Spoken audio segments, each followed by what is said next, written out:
fun. I really enjoyed that. So, Yeah, Kentucky, it's a nice thing when you can't get out and anything else, you know. yeah, you can just do it right there in your house safely, and it's a lot of fun. So, Kentucky rimfire and hobbies. How you doing, buddy? I am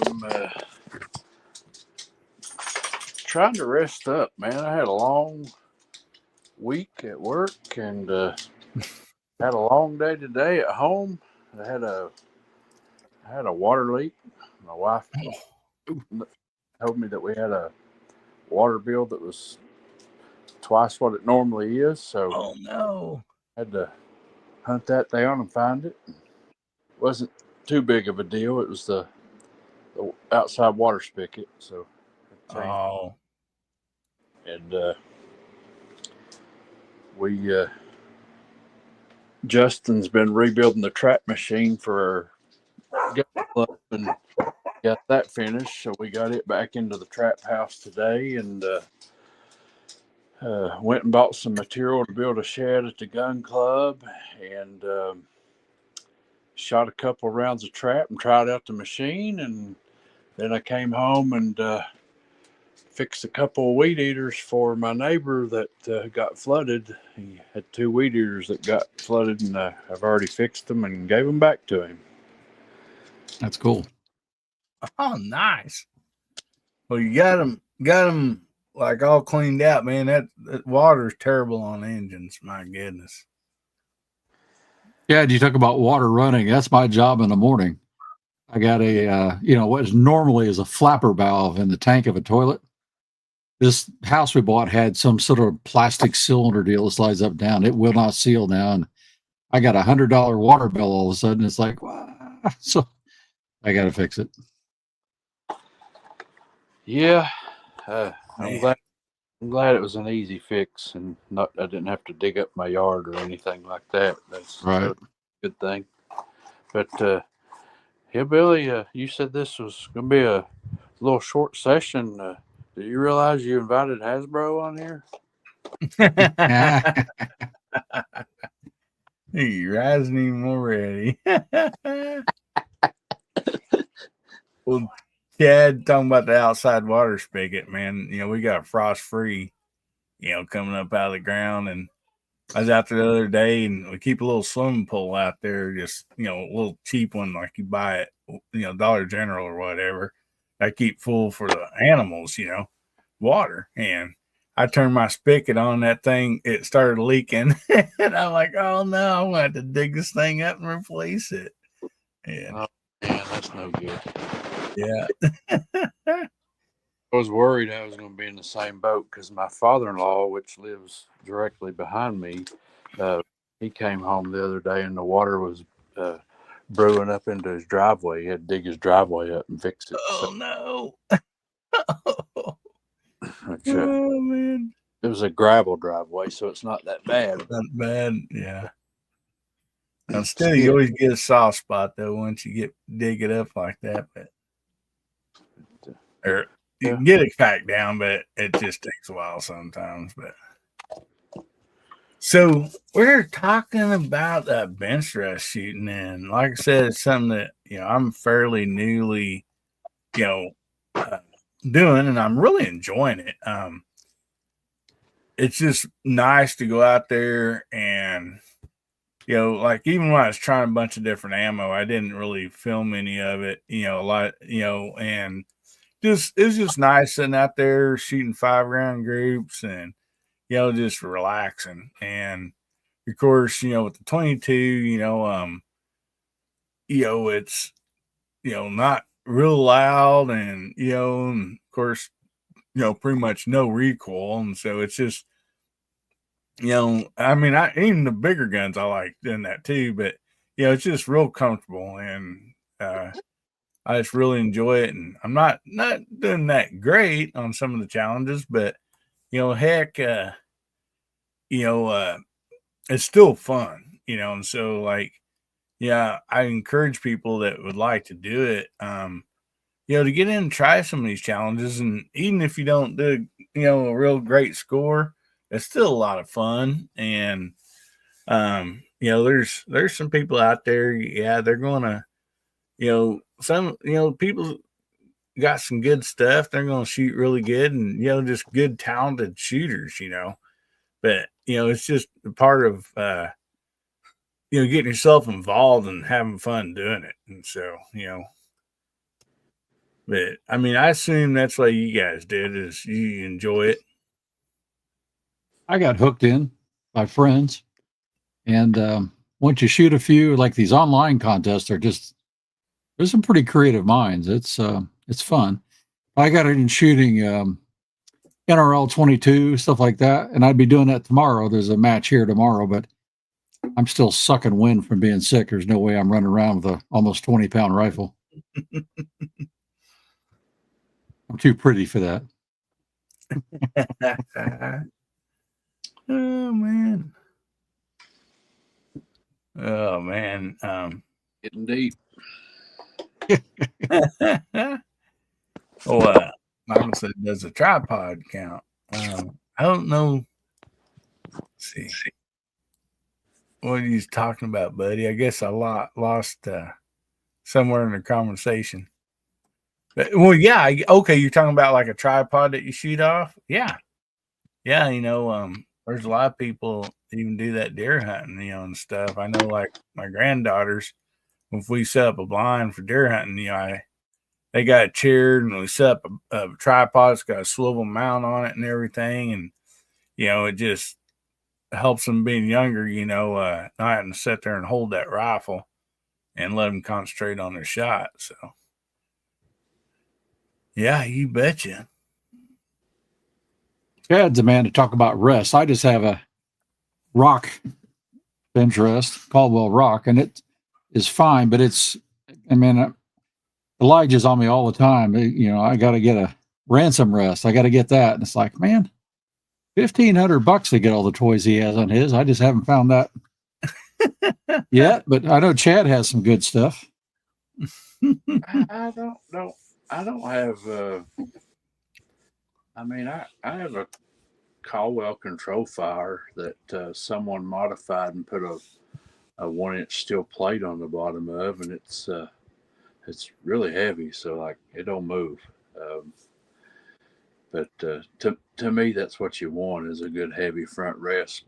But mine's a joystick rest, and I don't use the joystick that much. I find that I'm more confident and comfortable manipulating it off the rear bag. And so a good rear bag with a good solid front rest would be my recommendation. And you want a rest that forms to the front stock of your gun pretty good, so that when it sets down in there, it's pretty snug and it don't roll, or it's just a good solid fit. But I mean, I shoot off of a bipod just as good as I do a front rest, so it really don't make no difference to me. I got some guys at the range they just die hard believe that you have to have a front rest, and some people shoot off of bipods. It's just whatever you feel comfortable with, really. Yeah. Yeah, when I was growing up, you squirrel hunting or whatever, you leaned up against a tree, that was your rest. Yeah. Hasbro's got some hold points there. Nowadays, you got those shooting sticks. You can just throw a stick up there and put your rifle on it. Here you go. Chad knows this target. So when we talk Benchrest in 22, this is a very common target, an IBS rimfire target. And this is what? The inside, I think, is a 1/4 inch, Chad, am I right? Inside ring? The inside green ring? Yeah.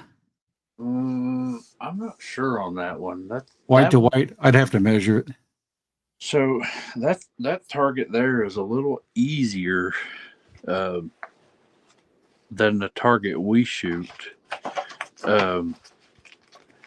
for the simple fact that everything inside that green circle is a 10, and the dot is considered an X. So if you're tied on 10s, then you count X's for tiebreaker. All right. That's a 3/8 inch inside. Now, the group we shoot with, they don't like for the 10, you have to be inside the green. And then X, you have to hit the dot. Well, and it's hard to be inside the green, not hit the dot, right? Well, see, the USBR targets that we shoot, where did I go here? Am I still on camera? Mm-hmm. You are now. Yep. Okay, so this is the USBR, and there is no dot in the 10 ring. You can see that the 10 ring is just a 10's a 10. Yeah. As long as you break it, or you have to be inside the green. It's best edge scoring. So if it breaks, breaks the line or touches the line, then it's a 10. Yeah. We darn. And Mike, I'm getting messages from you asking if I tried to get on to. I think I'm getting delayed messages from you. Yeah, I sent you that message probably a long time ago. He's shadow messing. He's stalking you. That's what he's doing. But this type of target is for those that want to get into Benchrest, is a really good one to practice. When we shoot it, it's one bullet per target, right?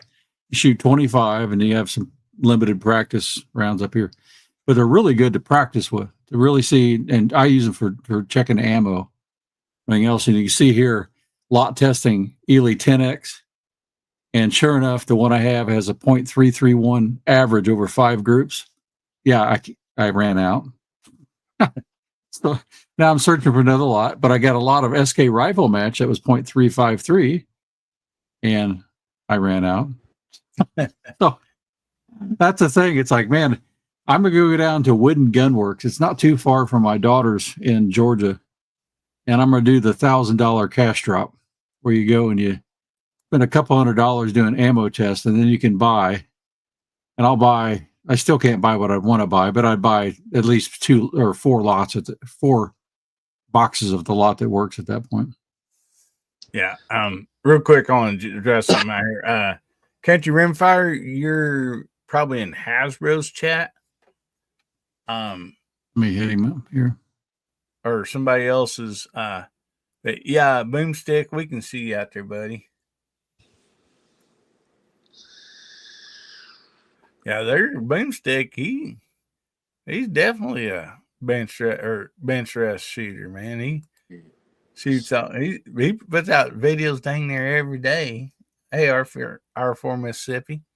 So, and I always say that anybody can sit down and shoot a group. It's difficult to shoot single shots at each one of those bullseyes and put it in a bull every time, versus group shooting. Two different animals. You're dead right there.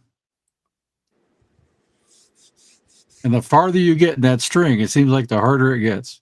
Yep. When you're trying to shoot 25 bullseyes, one shot at each, and you're on a roll and you're doing good, your nerves start coming into play. Yeah.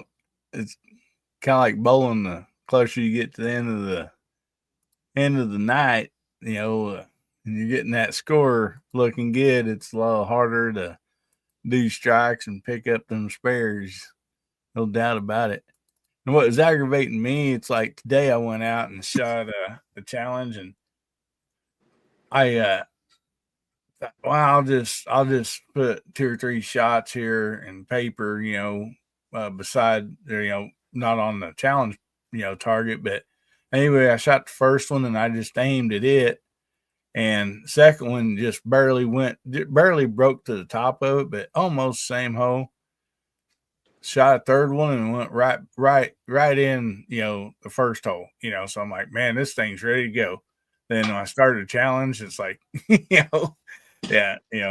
quarter-inch high, and all that. It's like, dang it. But yeah, something about the pressure, like you said.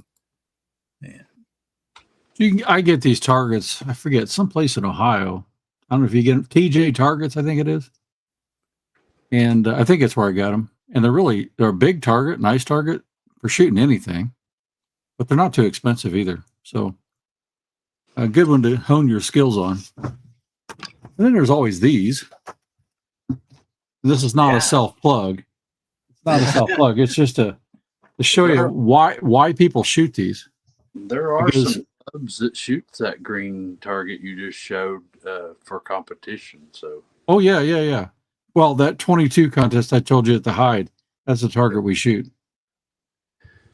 So, but like these are just, there's all kinds of them. Boom does a whole bunch of them out there. Country Rimfire, a bunch of people do different ones of them. But they're really about testing skills, thinking, and just having fun. So you got to do a little strategy. You got to think about what you're going to do and where you're going to shoot and how you're going to compensate, whatever. And then it's all about fun in the end. And that's why these are really popular, these kinds of things on YouTube right now. Chad shoots probably more than anybody I know of those challenges. And he's good at it. He's always near the top of the leaderboard. So if not the top.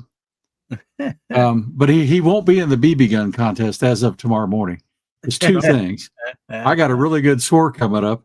And if he set me one tonight, I wouldn't post it till after mine comes out tomorrow anyway.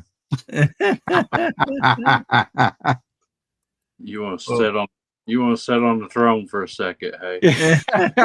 It's the first time I've been first to a perfect score in my own contest.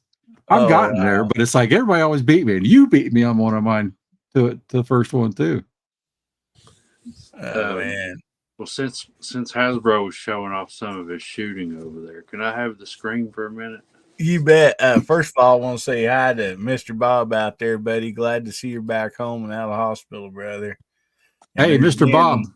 Yeah, you got a one of those tumblers. I can't think of the name of it. Tumblers. Yeah, coming to you. Right here. Could be there probably tomorrow. Except for yours don't say hillbilly up on the other side. Nobody's does but yours. Okay, Chad, what you got, brother? So this is last year. Oh man. This is yeah. This is with my Burno Mod 4. It's a 5-shot group. And I always cut these out and hang them on the wall. So you betcha. This is my Winchester 75 shooting Norma match. And these are all at 50 yards. Dang.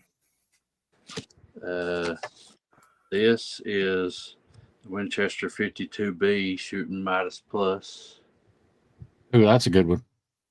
Yeah, it is. That's a good one. And this is the rifle that was hated the most. But this is my Ruger Precision shooting Center X. I don't believe it. Not a chance. And you're probably going to tell me you had a Barska scope on it. No, it had a Diamondback Tactical. And then since center fire may come up and be mentioned, this is a 6.5 Creedmoor at 100 yards, and this is a 3-shot group. Ooh, that's nice. Oh, dude. Very nice. So you brought it up. I'm going to show you my smallest group ever with the 22. But I didn't think about doing it like you did, cutting them out. That's a good idea because I hang on to these big, ugly targets. Yep. So take a look at this one. See that? Get the focus there.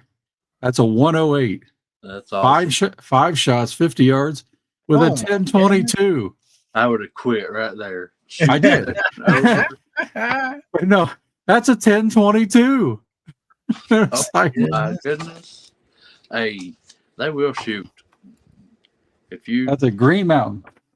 Yep. Well, the best shooting 10-22 I have has a 20-inch Green Mountain fluted barrel on it. Really? They are good. They are really good. Ozzy has a question out there. He says, "How much time between shots you allow? And does the barrel heat play a factor?"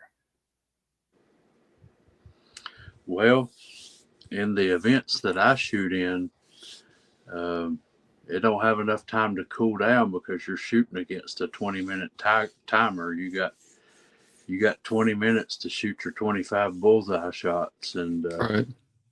there's not really enough time for that barrel to cool down. You shoot your siders and get it warm, and then it's pretty much warm throughout the target. So, Well, once it cools off, though, for some reason, if you had some type of a timeout or whatever, then I always I go don't know back. about you guys, but a cold barrel shot sometimes is it's most usually off for me. Not all the time, most usually. So if there's a pause in between, like if there's a ceasefire or whatever, I always go back to my siders, because the siders you can shoot as many times as you want within your 20-minute period. Okay. So I go back and warm my barrel back up and then commence to shooting for score. But now Country Rimfire and them, they put out some targets sometimes, and they don't play so nice. They don't allow, sometimes they don't allow you a sider for a warm up, and you got to know your gun, and you got to know where your cold bore shot's going to land. And I mean, Country Rimfire, he knows his guns enough. I know No Pro, he knows his guns enough that they pretty much know where that first shot's going to go if they're not allowed a warm up shot. So it's just part of knowing your firearm. And that depends on the type of competitions you shoot too, right? Yeah. And as you said, it depends on the rules, right? Typically, these things like he was talking about, we got siders. You can shoot what you want as long as you don't run out of time. F class, kind of same thing. You can shoot what you want, but you have limited time, and you don't want your barrel getting hot on those either.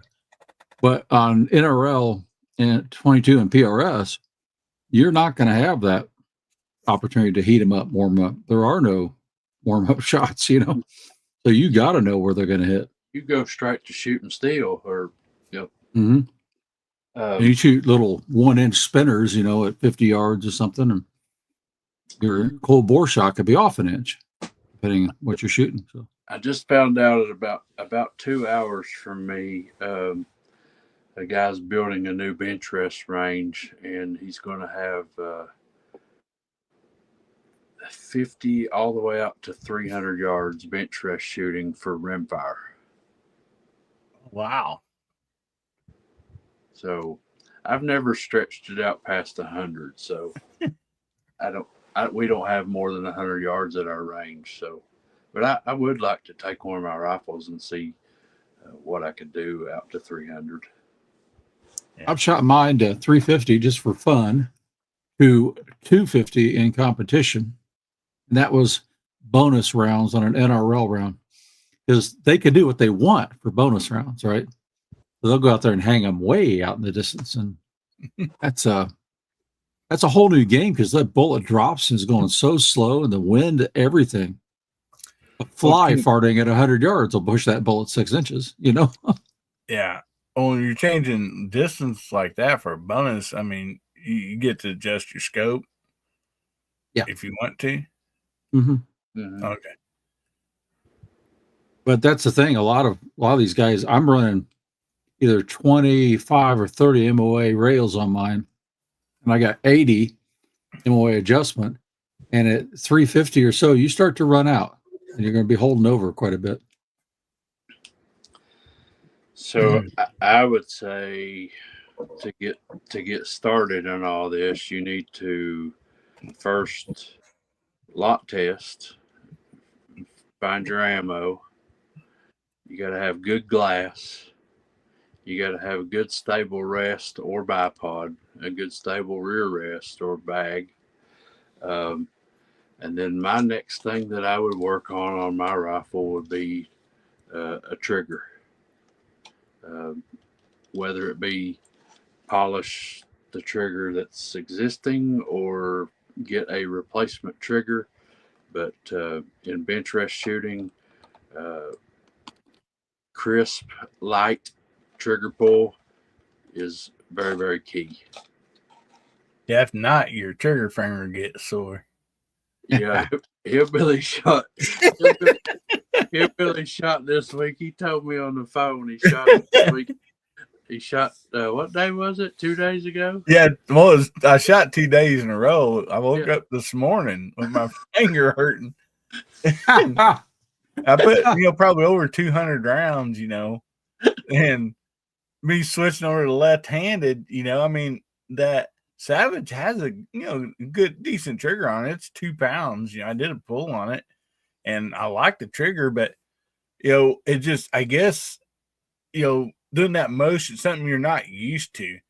And like, I remember when I'd first start bow hunting every year, I'd start out, several weeks before season, and I'd have to turn my bow down because, just getting those muscles built up. I remember like the first week, in the afternoons, I'd go out in the yard and shoot my bow, and muscles below my shoulder blade and all this. I mean, even when I was in good shape and young, they hurt. It's just muscles you're not used to using.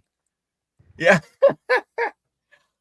Well, trying to give you some exercises there, Hillbilly. yeah. You know Well, what? I do have one of those little. The best part of this evening is we're gonna be able to ride Hillbilly up for years now. Oh, I shot 22 and my finger hurts. Oh, Ames, help me, Ames. With a 2-pound trigger. Yeah. I told him he's gonna have to use his booger finger. Yeah, there you go. That was weird. That's too slick to hold onto the trigger. Oh my goodness. Yeah. But yeah, that's I couldn't believe it. I told Ames this morning, I'm like, why does my finger hurt? I'm like, I just don't make any sense. I thought maybe I somehow slept on it wrong or whatever. It's not like I went to bend it backwards a little bit. Oh my goodness, it's like, okay, something ain't right. And then as the day went on, I was like, I bet it's from pulling that trigger. I'm just not used to it with that hand. If you ever get near Kentucky Ballistics, just run the other way. He's going to go, oh, my 22 finger. And he's going to go 500 Magnum all day long. So Timothy asked out there, said, what caliber y'all shooting? Well, we was talking a little bit about 22 shooting. And then, of course, there is sometimes we shoot center fire. Hasbro had a really good challenge target out this summer, or fall. And see what you had: 22 9mm, 223, 300 blackout. Yeah, 300 blackout. You had what, 6mm too or something? 6mm and 6.5 Grendel. Yeah, Grendel. Yeah. Hasbro shoot anything from a BB gun out to a 50 BMG. Yeah, I'll do it. I'll do it. Yeah. But I'm gonna shoot the 50 BMG at 50 yards. Thanks, Mr. Bob. Yeah, it's been a little bit of a learning curve, buddy. He's been lying to himself his whole life about which one's his dominant eye. He's finally come out of the closet about his dominant eye. I'm just saying, Well, that's when Chad told me that time, I was texting him, sending a picture of a target or whatever, and he goes, "You've been using the wrong arm, wrong eye all this time, buddy." I'm like, yeah, I feel like my parents told me I was right-handed all my life, and then couldn't find out, I'm actually really left-handed. But I know that's not it. But you're shooting it left-handed, but with your right hand. Is that what you're doing? No, I'm shooting left-handed too. Okay. Yeah, with my left eye. So yeah, I got it on my left shoulder and everything, and I'd have to be reaching under the gun. That's the thing. In the NRL, they will mix in stages like that where you have to shoot non-dominant side. Oh, And really? just looking through the stupid scope, I couldn't get lined up right. It was like, it's a straight stock, and I couldn't get lined up right. Man, what really got me the other night, and I told Ames, I'm like, I've got to like really work on this because, since I had trouble in my right eye, I've not even really shot a pistol, but if I got a dot on it or whatever, I think it'll be pretty good. I think I'll be okay. But I've just been shooting some Benchrest stuff left-handed, and the other night we had a coyote show up, and I grabbed my rifle right there, hanging up next to the door, went right outside. I pulled up to take a shot, and I couldn't see nothing. I'm like, what in the world? I'm like, oh man, wrong. I can't open, that eye. I opened it, but then it's like everything was like blurry, and so like time I tried to switch over my left hand, he'd seen me, but anyway, I stood out there for a little while and waited to see if he'd come back, and so I just kept pulling up and drawing with my left arm and left eye. And I'm like, this feels very uncomfortable. I mean, so it's something I'm gonna have to really practice on. Yeah.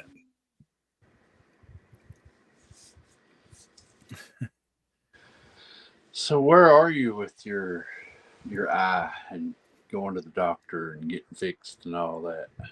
Well, I'm still doing exercises with it and eye drops and stuff. So several times a day, I'll close this eye, open this eye, and use it. But everything seems to be tilted a little bit. And I mean, I think it's better. It's clearer and better than it. It keeps getting better and better. But as soon as I open both eyes, I just get double vision. And so, anyway, before or after the hard seltzer? Man. Yeah. And, even if I just got my right eye open, if I like go to walk or whatever, I kind of get a little dizzy. It's not quite adjusting to where it should be. So, yeah.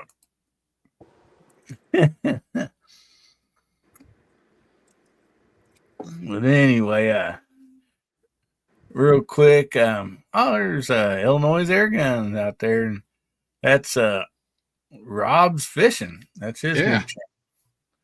So good to see you, buddy. But I was just gonna say, if everybody on side chat wants to type in hi or hey or whatever, we'll shout yous out.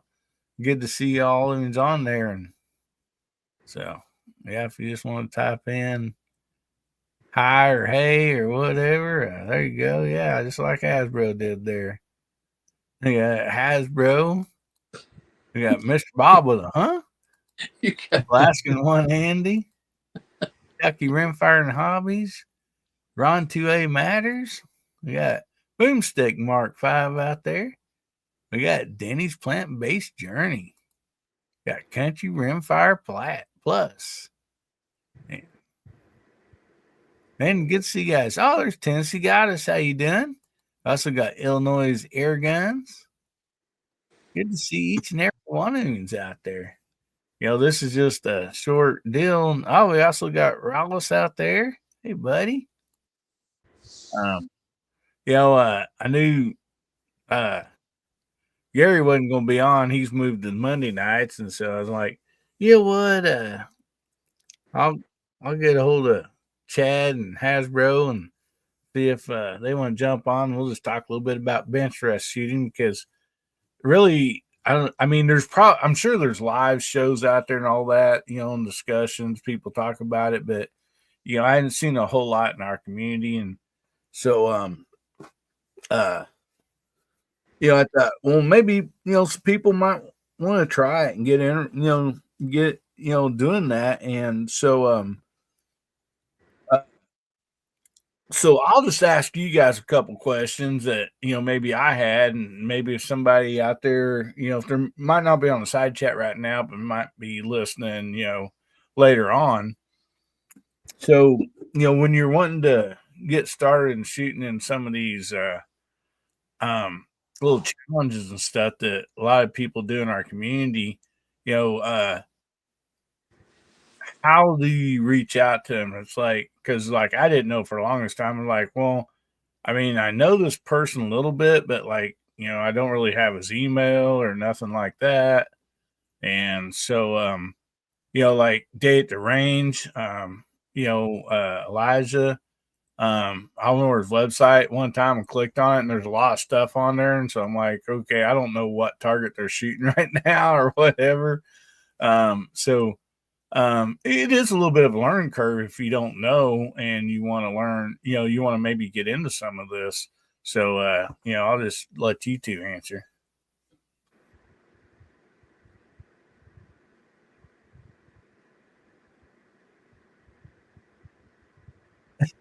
Well, I basically Think at once.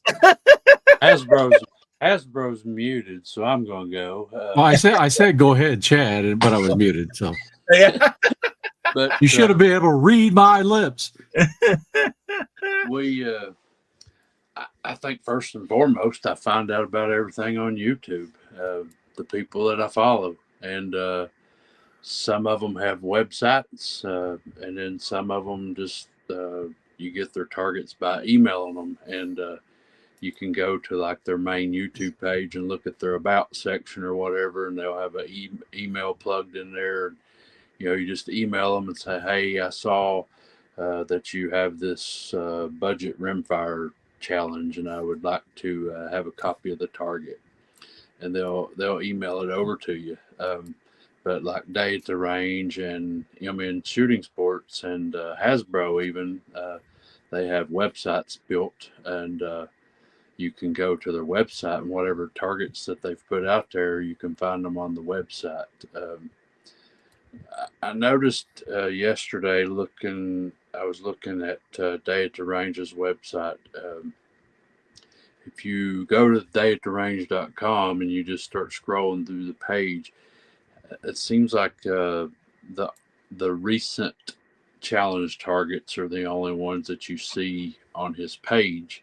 But when I go and search dayattherange.com challenge targets, then it opens up a whole different window, and there's more available targets there. And he has a lot of targets that he's put out over the last year or two that you can still go back and print those and use them to practice with. Some of them are really great practice targets, but I know like No Pro, he requires an email. Country Rimfire, he requires an email. There's a lot of other people out there that put out targets.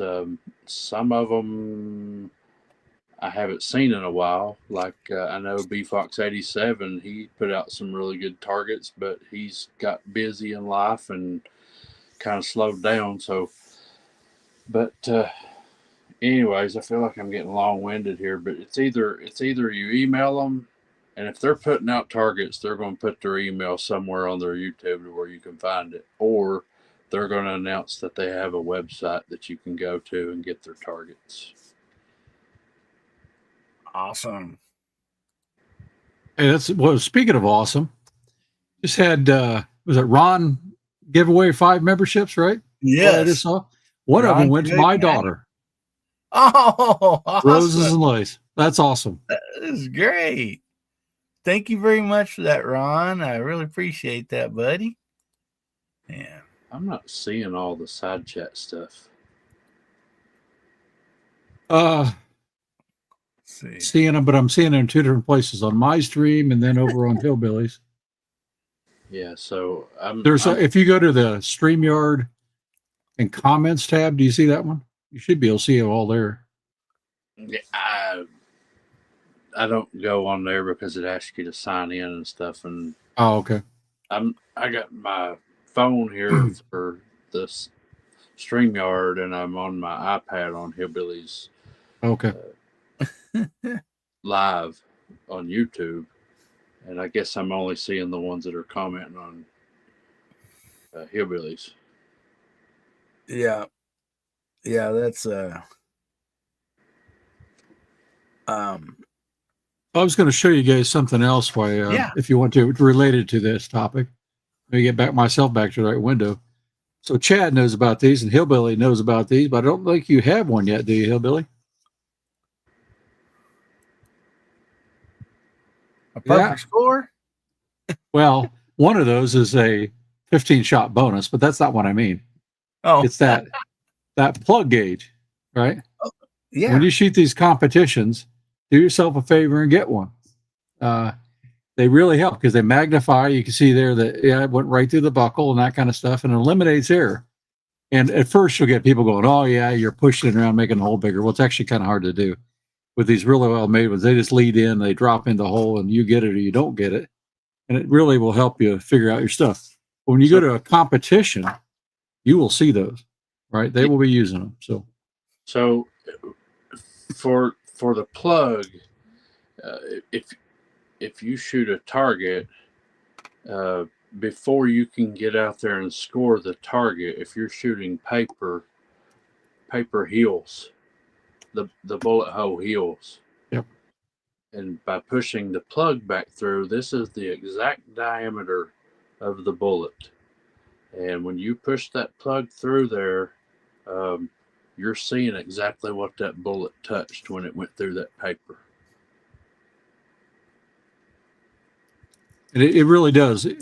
People are, "Oh, it's a cheat." No, it actually evens the score. It eliminates error. So, but we're going to give away a couple of those. I don't know if you knew that, Chad. I was telling Hillbilly, these Geeman brand, I really, really like these. They're expensive, but they're good, and I get them from a guy up in Canada. But we're going to give one away at the end of this BB contest in 177 and then 224. Nice. And so, if people don't have them, there you go. You'll have them. Yeah, here's my plug right here. No, I do have one. Oh, good. Yeah, so, you can see a lot easier. I mean, when you stick that in there, like I said, it goes in solid and don't move. And so for our competitions, I have this for challenge targets, which is just like Hasbro's, but our scoring tools for my actual Benchrest competitions that I host, my plug is just a brass plug. Straight. And you stick it in the paper, and then I have a magnifier that sets over top of it. Oh, there you go. You look at it through a magnifier. Oh, cool. So the one you have has a magnifier, just not as big as the one you're talking about, right? Well, I can actually show you. Just give me just a second. Yeah, the one I have, it magnifies the glass around it there, but yeah, boomstick. I need to get me a couple bricks of Lapua X. No doubt.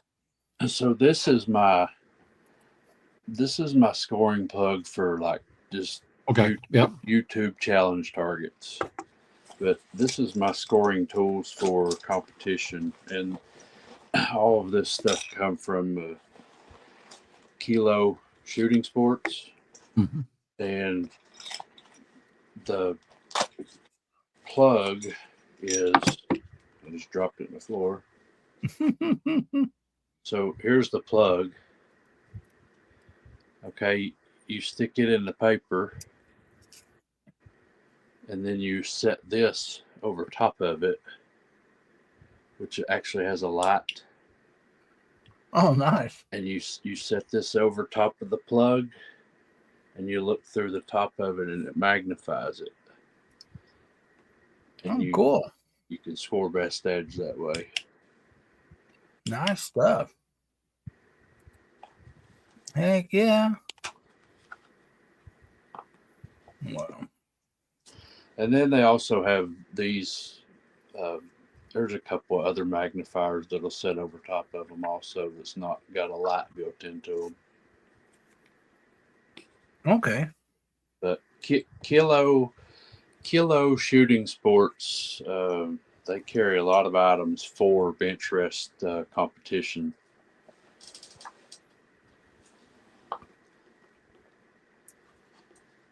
Well, another thing is to. Oh, okay. Go ahead, buddy.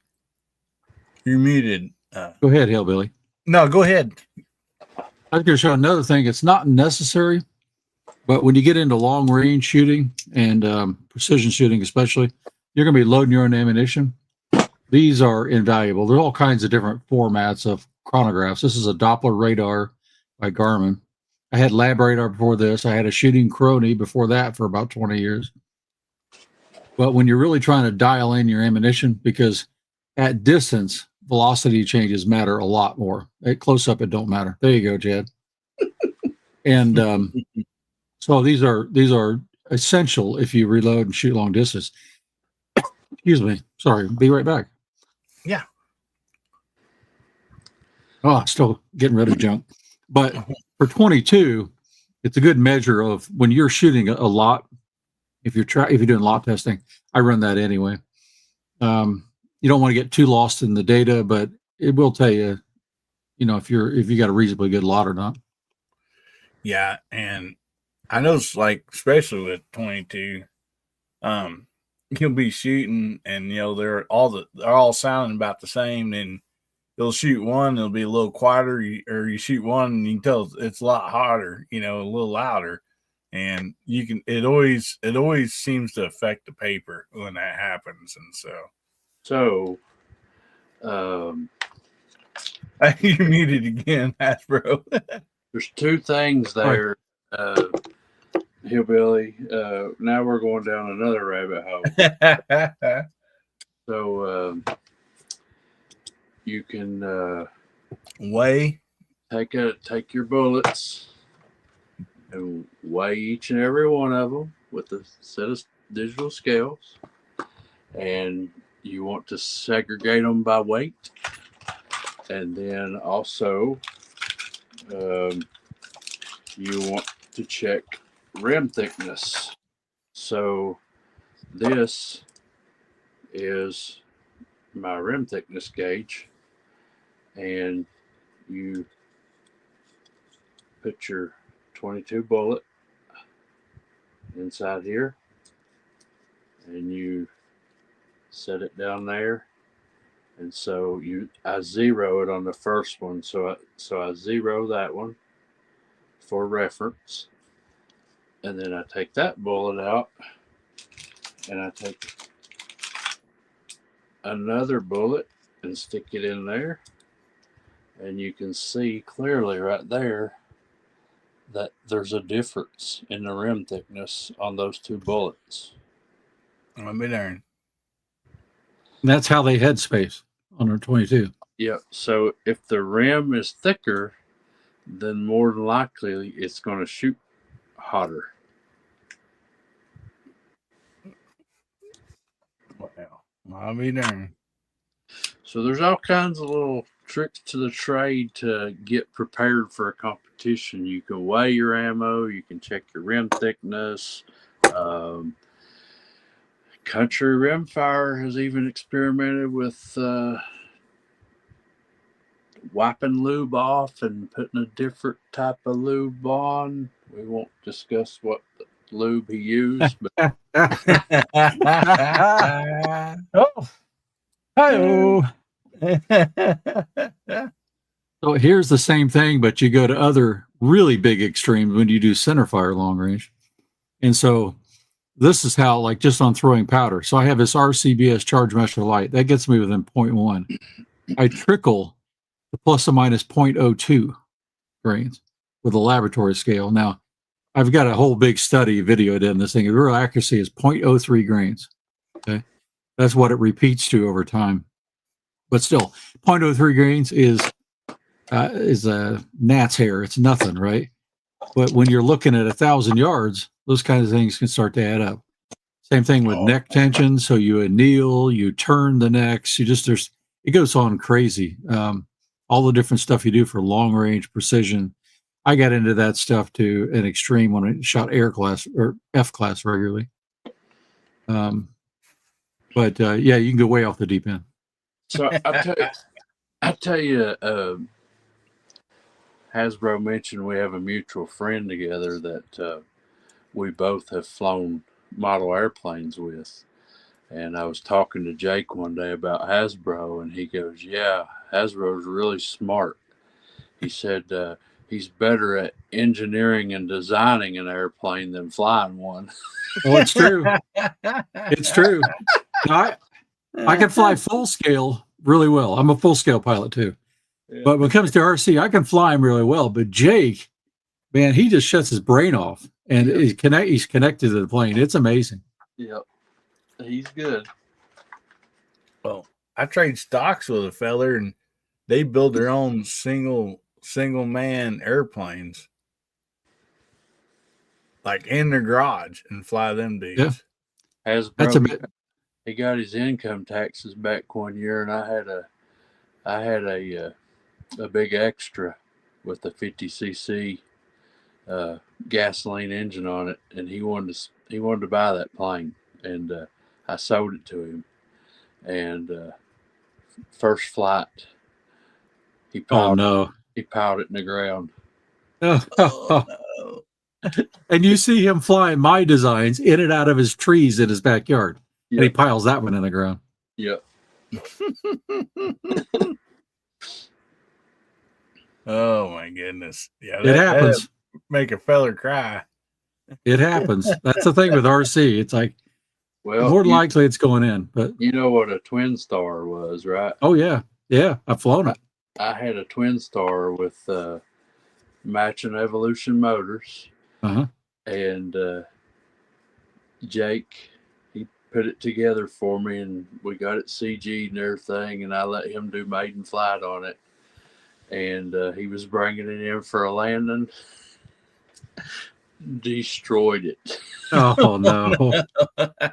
I got pictures of it somewhere. It piled into the ground, and it wasn't nothing but a bunch of toothpicks. And he bought me a new kit, and we built another one, and they flew great. I flew one with twin, I believe it was twin OS 25s on it. Yep. And it's a fine plane. When the motors are synced and everything's running right, when one's out, it's a handful. Yep. How about piling one in? When I first got into flying RC, I grew up in Indiana, but I went out to work for Apple Computer out there, and buddy there got me into flying RC sailplanes first. Then we started flying gas planes, and I got in. I just jumped right in full head.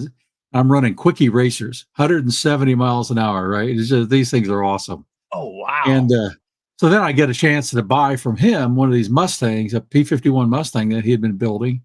He never really got it finished. So I built it, put an OS 91 four-stroke in it, all this sort of stuff, right? And it was all the polished aluminum look with the nose art. Everything was just perfect, retracts, built-in ignition, so you could just flip the prop and go, that kind of thing. And I'm flying it, and it's before the days where you really knew how good your battery was. It's like, oh, I got one more flight. Full power straight up. Battery died. It rolled over. Full power straight in. Never say those. The only piece of the airplane that's stuck together, I don't know why, is the round nose art. So I still have it. So I took a Fun Jet and a Striker. Just this. Yeah, I know Strikers. Yeah, I built one of each of those, and they flew over 100 miles an hour. Oh yeah. Wow. We used to race the Deltas. There were different ones, and man, I forget there was an ARF that was actually really good too. The Striker, I actually had to take a soldering gun and burn me a groove across the bottom of it, and epoxy in a piece of carbon fiber rod to keep it from flexing. Yeah. Well, I come see you. I may have to bring a plane. I haven't flown in a while.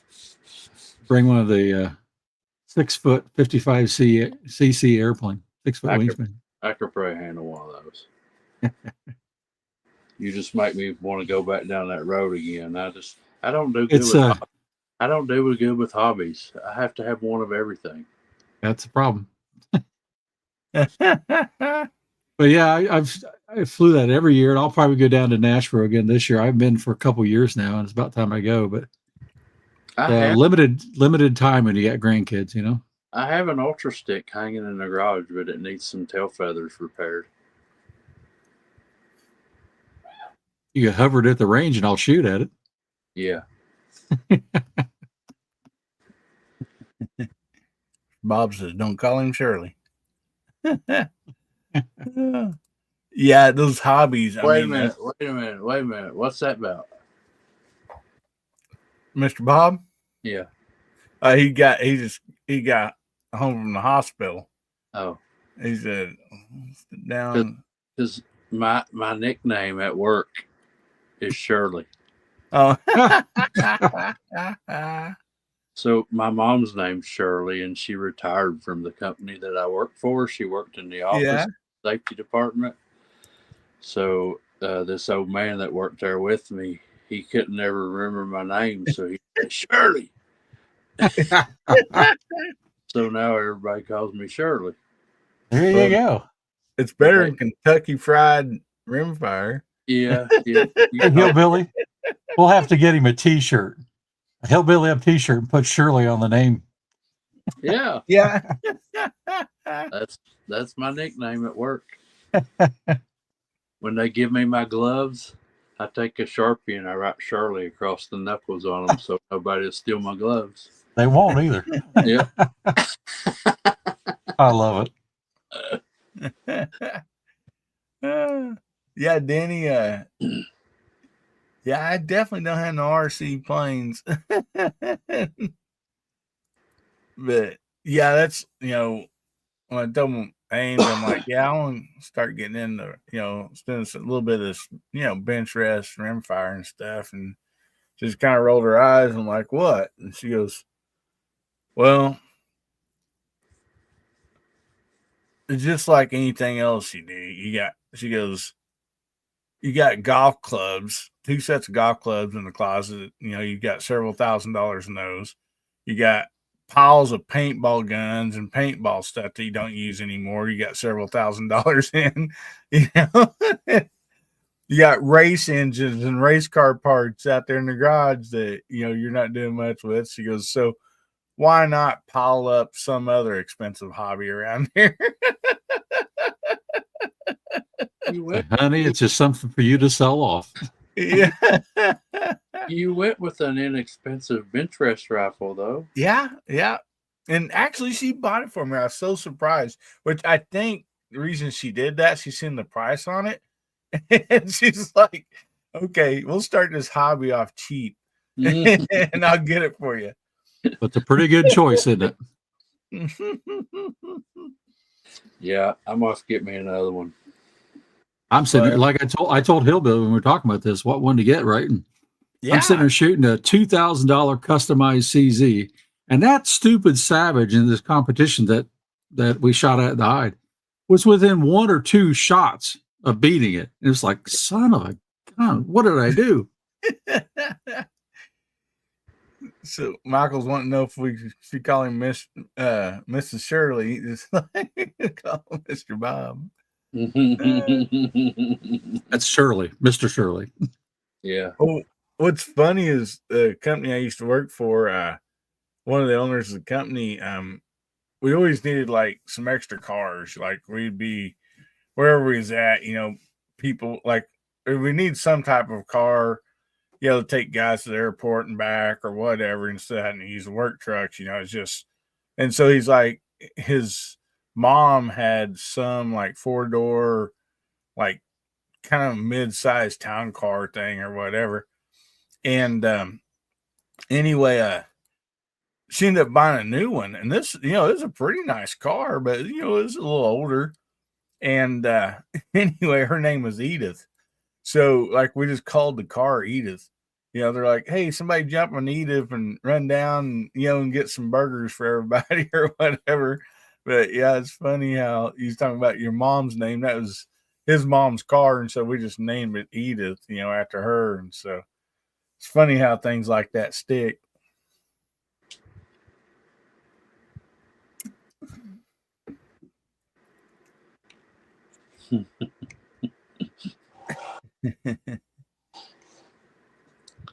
See. So, Chad, you talked about ammo and lot testing, and people don't realize how sensitive 22 ammo is to brands, but also when you find a good brand, what lots are. And so every time they mix it, it's not the same. They try their best, but it's not the same. And that's where the real money gets to once you get your gun all figured out, is figuring out your lots and then buying a lot of them. Yeah. Yeah. That's what I've heard you guys say. Yeah.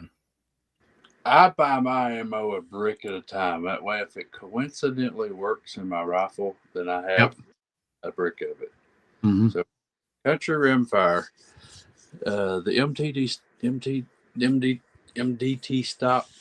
I saw Rimfire SS do a review on that, and he spoke highly of it. It's supposed to be really stiff and rigid, no That's flex. that new, what was it called? It's a new model, right? The field stock. Yeah. MDT field stock. Don over there at Rimfire SS, he liked it a lot, but I can't speak for it. But you're all right. It's going to take you out of the budget class.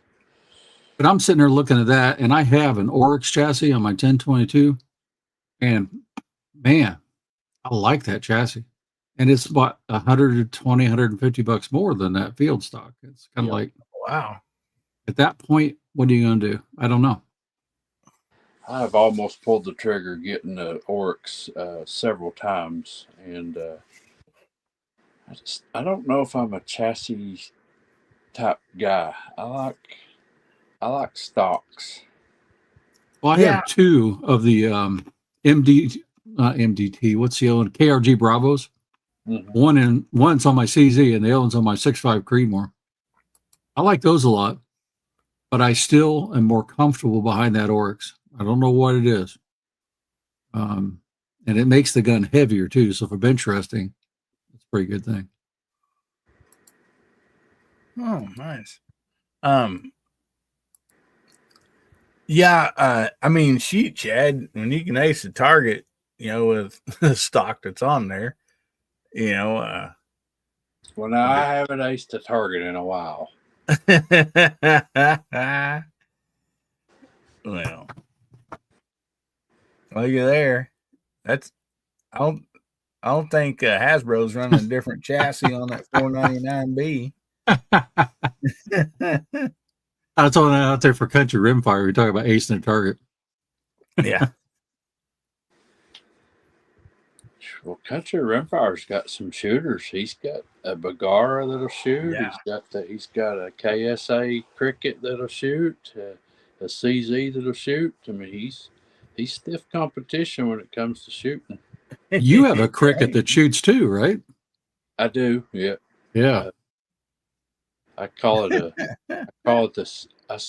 KSA 722, but Country Rimfire, he always makes sure to let me know that it's still a Cricket. That's like saying your $high Cadillac's still a GMC.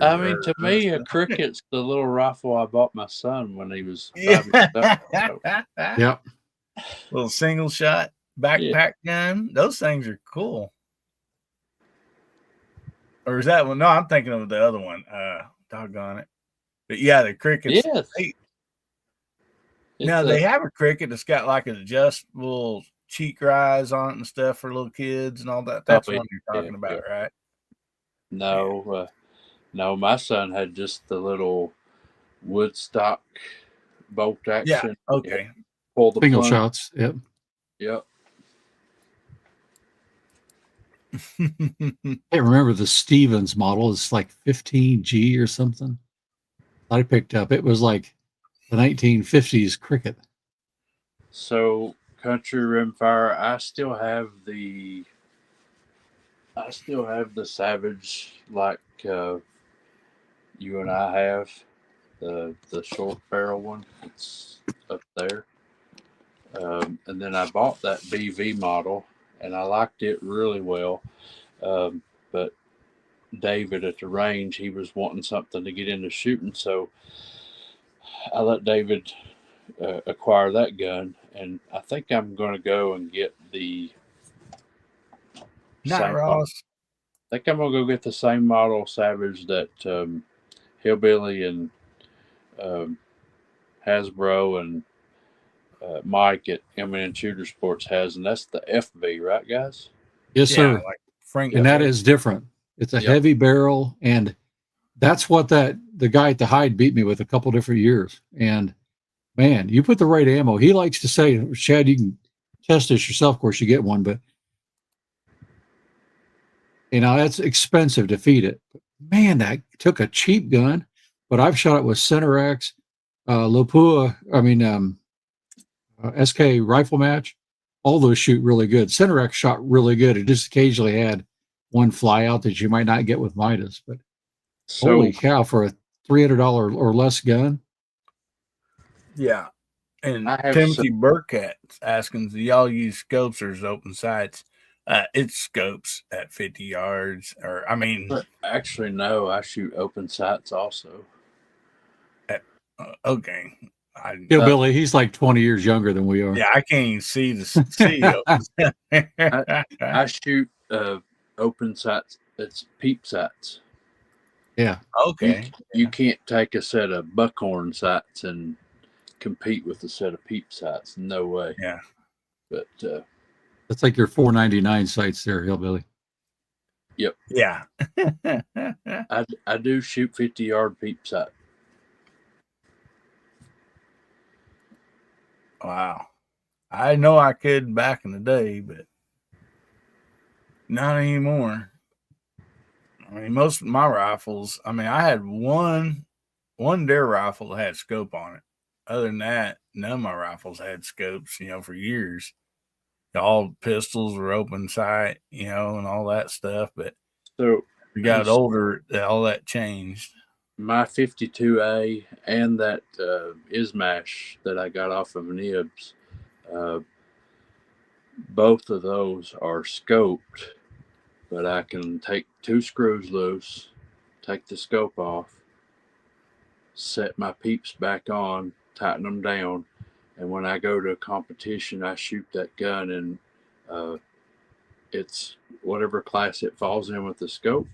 And then I also enter it into open sights. I shoot it in 2 different classes. Oh, cool. That's pretty cool. Comes off easy. Yeah. Nice. Does it repeat pretty good putting it back on? Yes. That's nice.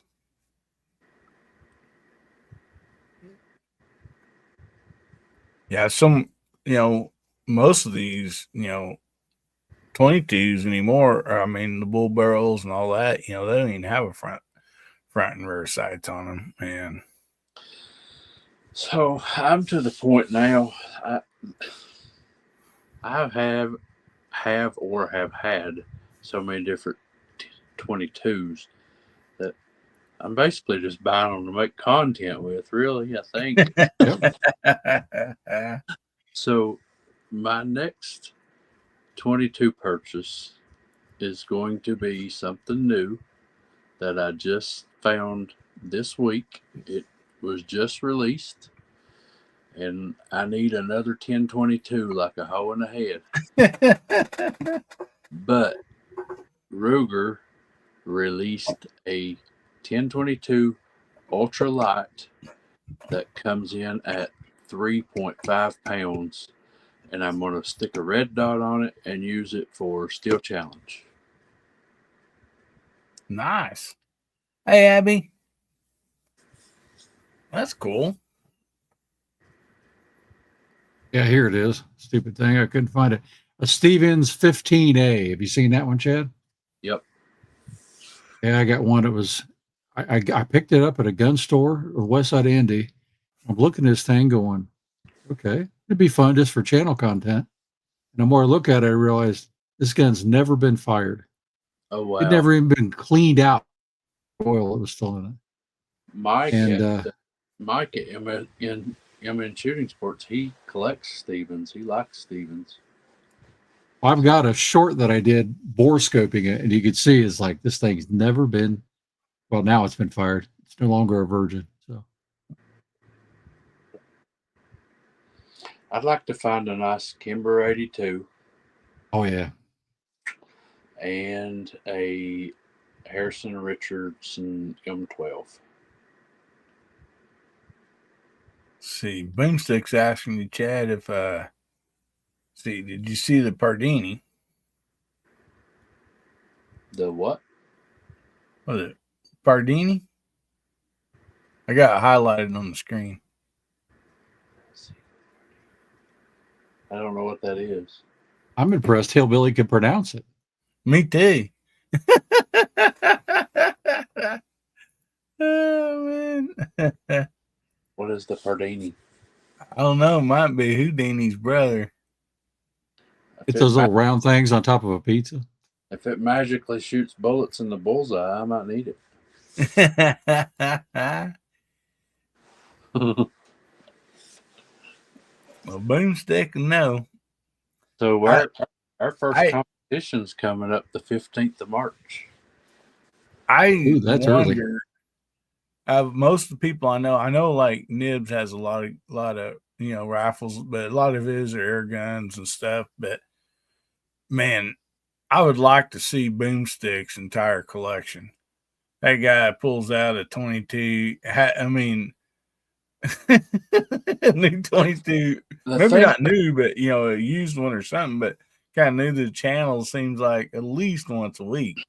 And the thing I've noticed with Boomstick is he does not discriminate against brand. He has anything from a Gemini to a you name it. He's also an equal opportunity. He's also an equal opportunity offender. So it kind of goes hand in hand. So out of Rimfire Range Relaxation, buddy, how you doing? Yeah. Oh man. Yeah. Yeah. He'll say, I got this, and it's got this, scope on it, and we'll just shoot it, Rimfire Range and Relaxation. I've been looking at them. I know that it's going to be a chunk of change when I find one.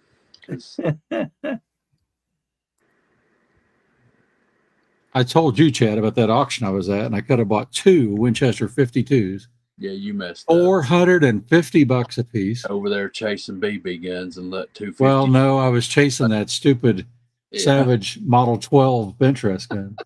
I should have just bought those 52s. Don't lie, you was over there looking for BB guns. Oh, yeah, that's the only thing I ended up buying later on, but that was the next day.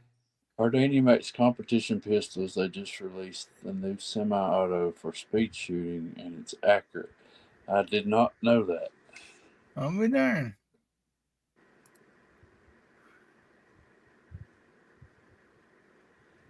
Boom, are you going to buy one? He probably got one. Do a review and let me know, sir. Timothy says, up to now, the most accurate 22 I've had was the SA 22 Browning. Yeah, Browning's good stuff. And say hi to Jeremy out there, Firearms Fellowship. Hey, buddy. I don't get it out much, and I wish that I could on this and show everybody, but I set a record with my Browning last year, and it is a Browning T-Bolt 22, and it is oh yeah, and it's a curly maple stock. Nice, probably the most beautiful rifle I've ever laid my eyes on. Believe it or not, that's what I grew up shooting squirrels with. Dad had a T-Bolt 22. This is a heavy barrel T-Bolt. Yep, that's cool. Some of my older videos I have a video or two of it. Yeah, I remember that. Yeah. And you end up buying a book about the feller too, didn't you, or something? Do what? You end up buying a book about the signature, the guy, the signature on the barrel, or is that a different guy? No, that's the you're talking about my Winchester 52. Okay, that's what it was. Yeah, the one he won't sell me. the I custom, offered him cold hard $20 and he wouldn't take it. that one is built by this guy. Okay. Bill Bill, Caffey. Bill That Cosby. is a beautiful gun. Yeah, it was. And I've been reading this. I'm 150 pages into a 700-page book. Dang. Wow. He was a very smart man, very very smart man. Wow.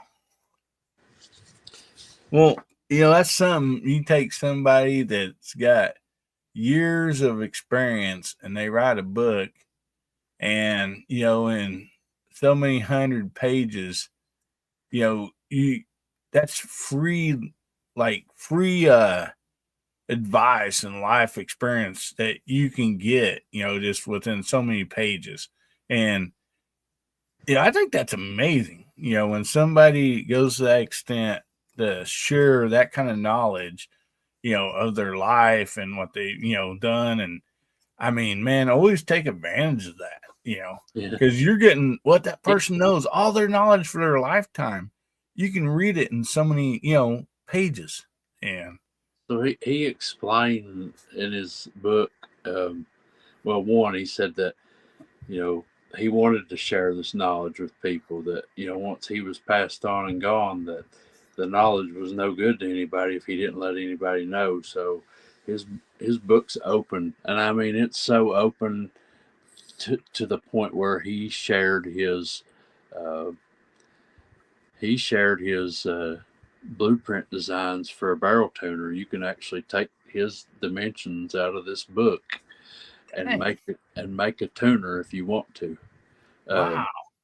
But he was talking about the reason he got into barrel tuners is he was driving down a road one day and the wind was catching his radio antenna, and his radio antenna was doing this.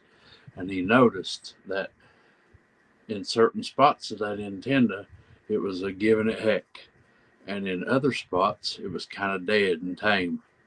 And so he went home and designed a way to like hang barrels, and he would ping those barrels with a hammer and study them, and he would find the dead spot, and that's where he would cut the barrel off and crown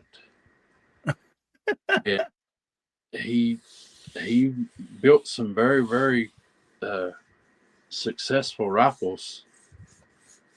So he's like, people call you and they say, I want you to build me this gun, and I want you to build it with a 26-inch barrel. He said, I won't do that. He said, because I can cut that barrel at 26 inches and I can crown it at 26 inches, but that may not be where that barrel, the sweet spot was.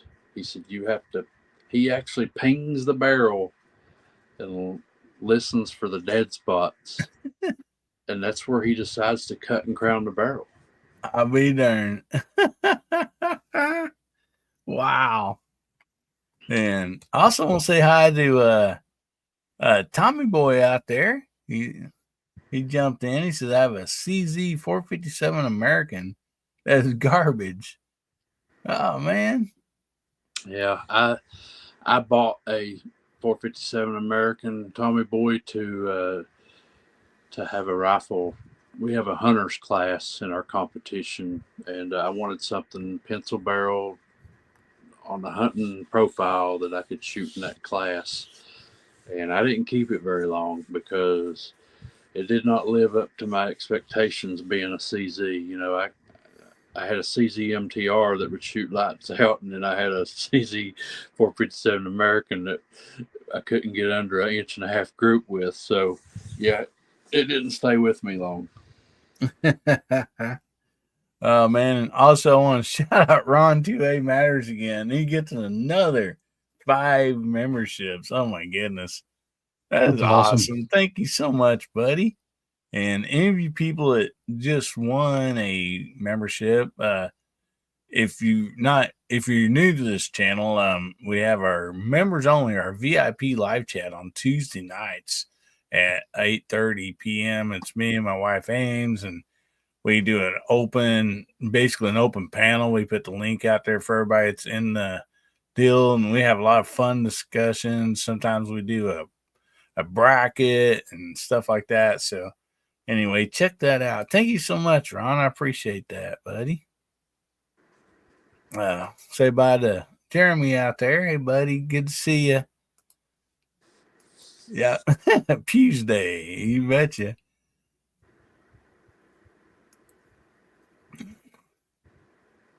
Oh my goodness. So another quick question before we get off here. So you got to get a gun, new, used, whatever, say for instance 22, and you got to find ammo that shoots good through it. Where do you start? I mean, if you're wanting to just get into this, you just go to your local gun store and pick up 3 or 4 boxes of, whatever, or, I mean, I have several websites earmarked in my browser. I do order ammo online just for the simple fact that there's not a lot of local stores around me that supports the competition shooting of 22. Yeah, you can go in there and find you a Remington bucket of bullets or some Federal Auto Match or something like that, but to find any Lapua or Ely or SK or anything like that, it's not readily available on the shelves locally. But since I started hosting matches here at the local gun club, I've been getting with the local gun stores, and I have 2 of them now. That one of them is stocking Ely products, and the other one is stocking Lapua and SK products. So I'm starting to get some stuff here locally that I can get my hands on, but for the most part, for the last 2 years, I have bought my ammo online. Okay. Alrighty. Hasbro, you got anything on that? No, I was just texting you. I think I'm gonna have to drop off soon. My Yeah. coughing spell is getting worse, and I just know it's about this time of night. It's not gonna get better. So Yeah. And I just got it here.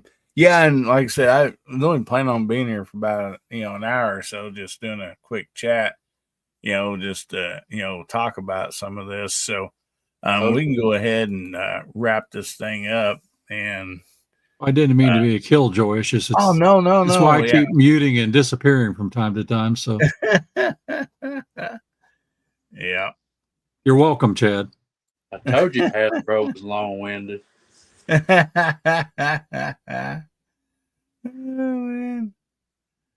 Oh boy. But yeah, actually, Hasbro, why don't you tell everybody what you got coming up, and we'll go ahead and wrap this show up.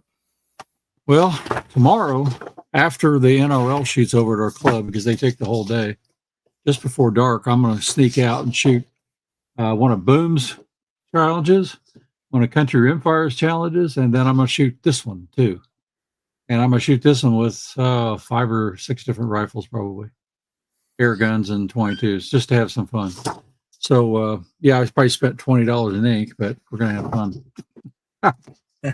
doing that. And then this one's coming up. I'm going to hide it, sort of. That'll be out tomorrow morning. That's the first one of those. Oh, and I'm so happy for that's good shooting, man. It's fun when you get the right kind of gun. So it's quite a challenge. But anyway, that's it. That's it for me.